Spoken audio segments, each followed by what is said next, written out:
Hello, my name is Joe Cannon, and I'm reading this book called Chrysanthemum by Kevin Henkes.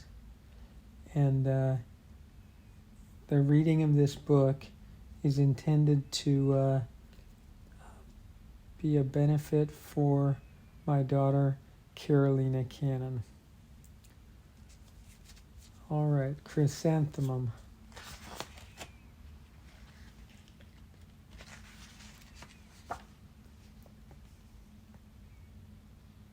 The day she was born was the happiest day in her parents' lives. She's perfect, said her mother. Absolutely, said her father. And she was. She was absolutely perfect.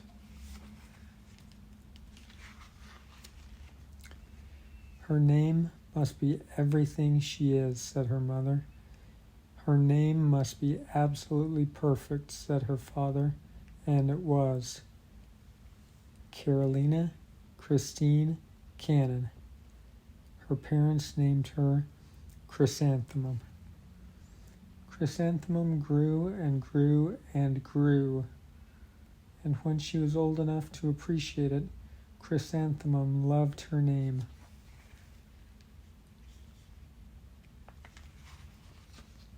She loved the way it sounded when her mother woke her up. She loved the way it sounded when her father called her for dinner. And she loved the way it sounded when she whispered it to herself in the bathroom mirror. Chrysanthemum, chrysanthemum, chrysanthemum. Chrysanthemum loved the way her name looked when it was written with ink on an envelope. She loved the way it looked when it was written with icing on her birthday cake. And she loved the way that it looked when she wrote it herself with her fat orange crayon. Chrysanthemum, chrysanthemum, chrysanthemum.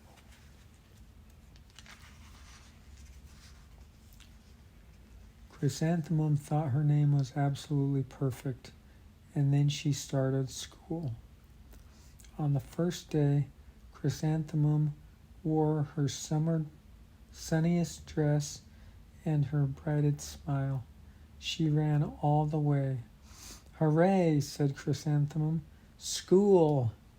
But when Mrs. Chudd took a roll call, everyone giggled upon hearing Chrysanthemum's name. It's so long, said Joe. It scarcely fits on your name tag, said Rita, pointing.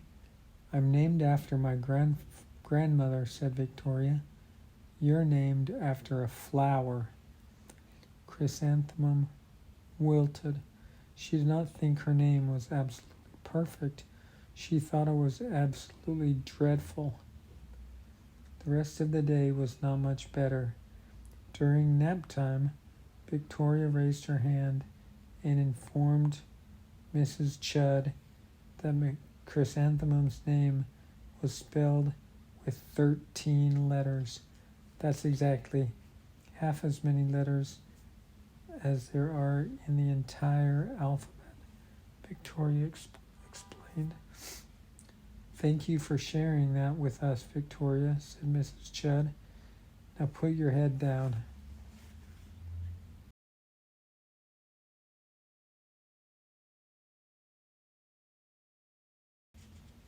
If I had a name like yours, I would change it, Victoria said, as the students lined up to go home.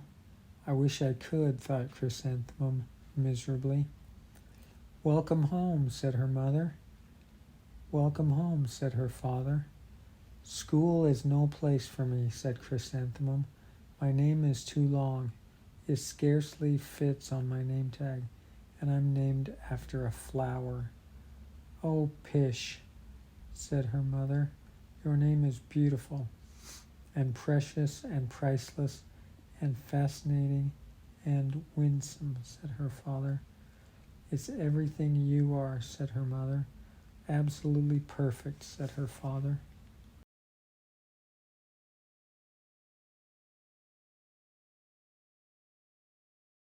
Chrysanthemum felt much better after her favorite dinner, macaroni and cheese with ketchup, and an evening filled with huge hugs and kisses and parcheesi.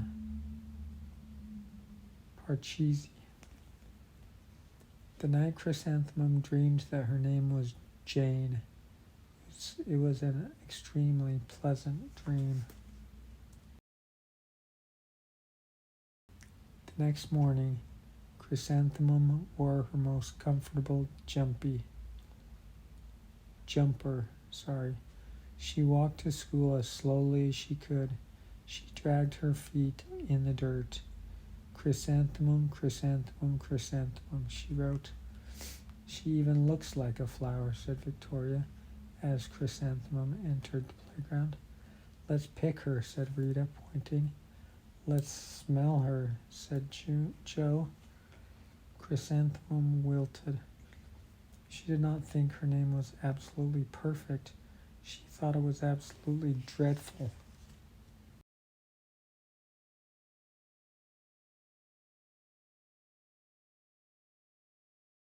The rest of the day was not much better. During nap time, Victoria raised her head and said, "A chrysanthemum is a flower. It lives in a garden with worms and other dirty things." "Thank you for sharing that with us, Victoria," said Mrs. Chud. "Now put your head down." "I just cannot believe your name," Victoria said, as the students lined up to go home. "Neither can I," thought Chrysanthemum miserably. "Welcome home," said her mother. "Welcome home," said her father. "School is no place for me," said Chrysanthemum. "They said I even look like a flower. They pretended to pack up and smell me, pick me and smell me." "Oh, pish," said her mother. "They're just jealous and envious and begrudging and discontented and jaundiced," said her father. "Who wouldn't be jealous of a name like yours?" said her mother. "After all, it's absolutely perfect," said her father. Chrysanthemum felt a trifle better after her favorite dessert, chocolate cake with butternut frosting, and another evening filled her hugs and kisses and parcheesi.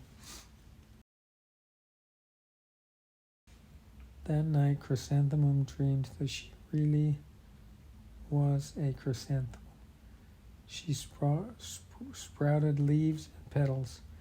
Victoria picked her and plucked the leaves and petals one by one until there was nothing left but a scrawny stem.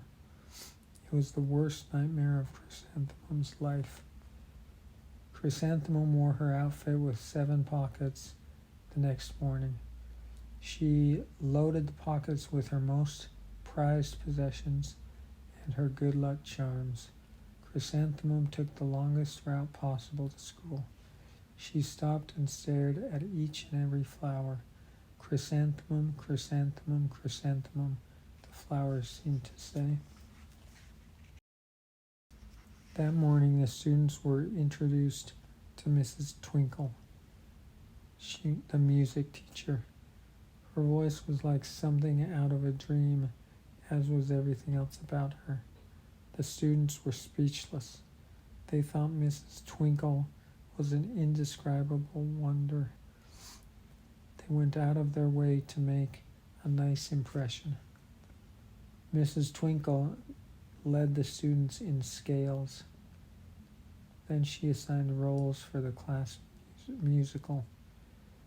Victoria was chosen as the dainty fairy queen. Rita was chosen as the spiffy butterfly princess. Joe was chosen as the all-important pixie messenger. And Chrysanthemum was chosen as a daisy. Chrysanthemum's a daisy, chrysanthemum's a daisy, Joe, Rita, and Victoria chanted, thinking it was widely funny. Chrysanthemum wilted. She did not think her name was absolutely perfect. She thought it was absolutely dreadful. "What's so humorous?" asked Mrs. Twinkle. "Chrysanthemums," was the answer. "Her name is so long," said Joe. "It scarcely fits on her name tag," said Rita, pointing. "I'm named after my grandmother," said Victoria. "She's named after a flower." "My name is long," said Mrs. Twinkle. "It is?" said Joe. "My name would scarcely fit on a name tag," said Mrs. Twinkle. "It would?" said Rita, pointing. "And," said Mrs. Twinkle, "I am named after a flower, too." "You are?" said Victoria. "Yes," said Mrs. Twinkle. "My name is Delphinium Twinkle. And if my baby is a girl, I'm considering Chrysanthemum as a name. I think it's absolutely perfect."